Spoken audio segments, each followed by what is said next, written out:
Hey, Alan Sarge. Domestic terrorism. When you get a chance, go to the Congressional Research Services page 1 of 70 something. It has a definition of domestic terrorism.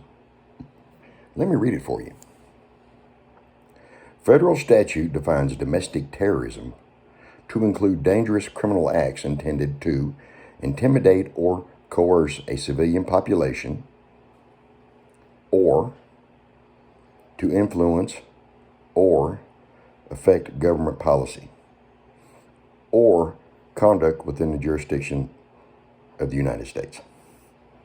Now, I can see where they're going with this when it comes to the January 6th bunch. I can see what they're trying to do here.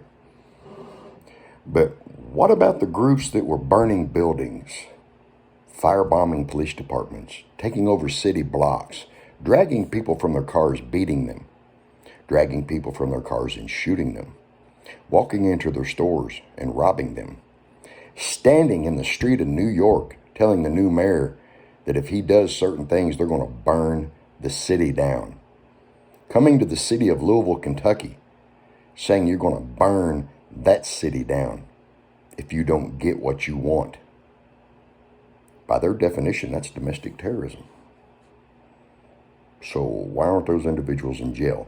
Why aren't they all in jail?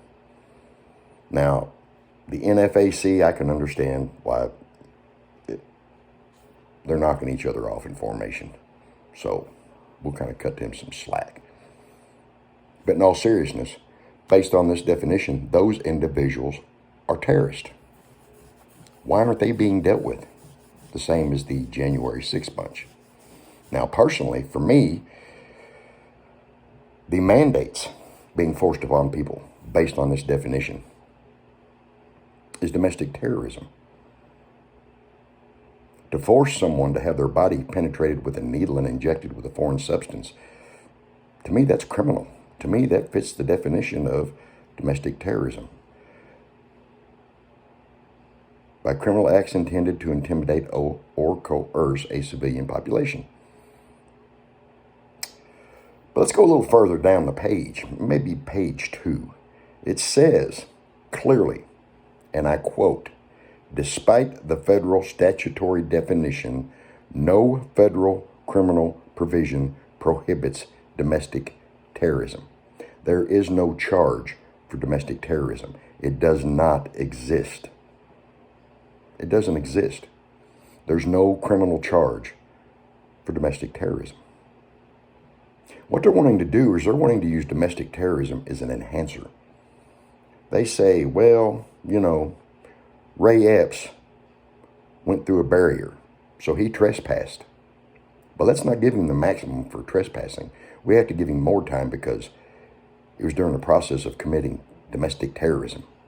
They're wanting to use it as an enhancer because there is no standalone charge for domestic terrorism. It does not exist. Again, despite the federal statutory definition, no federal criminal provision prohibits domestic terrorism.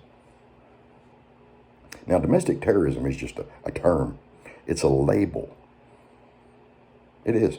You remember back there was a guy running for president, and under the Patriot Act and some of that terrorism bullshit they've already got into effect, they were allowed to go into, based on lies, go into his emails and phone calls, wiretap him and all those things. That was something similar to this. Terrorism. So if they label you a domestic terrorist, they'll be able to access your phone records, tap your phone, go into your emails. Not like they don't do it now, but legally, they would have a process that they can create paperwork for. That's what it'll be used for. It will be used to enhance petty little things like trespassing, parading, and they'll throw an enhancer of domestic terrorism on it because there is no standalone charge for domestic terrorism. It does not exist based on their own information. Now, if you go even further down towards the bottom, it talks about the events over the last year have made this necessary. The events over the last year, you know what they're referring to. This is new. This is just something they come up with based on the events over the last year.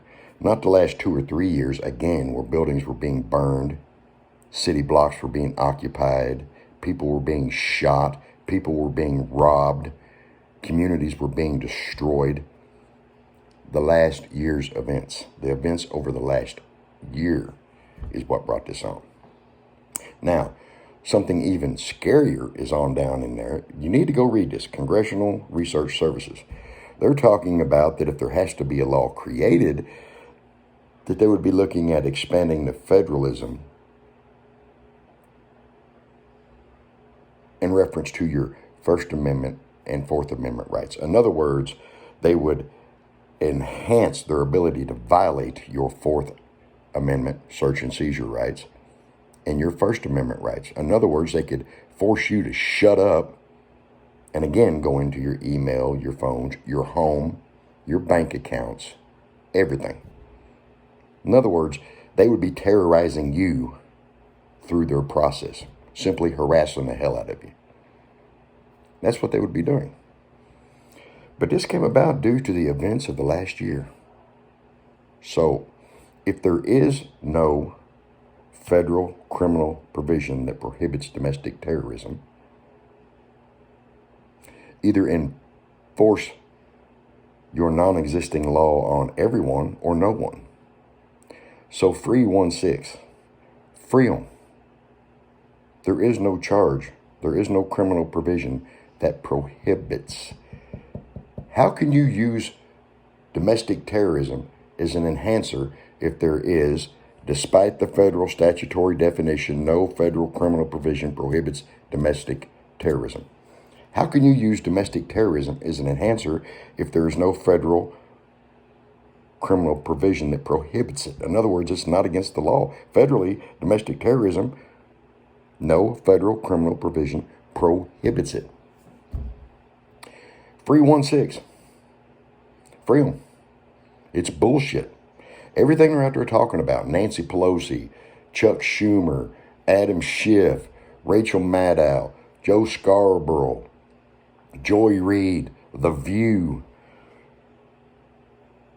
all these ass monkeys are talking out their backside because their head knows better. No federal criminal provision prohibits domestic terrorism. Congressional Research Services page. Go read it yourself. Page 1. Please go read it yourself.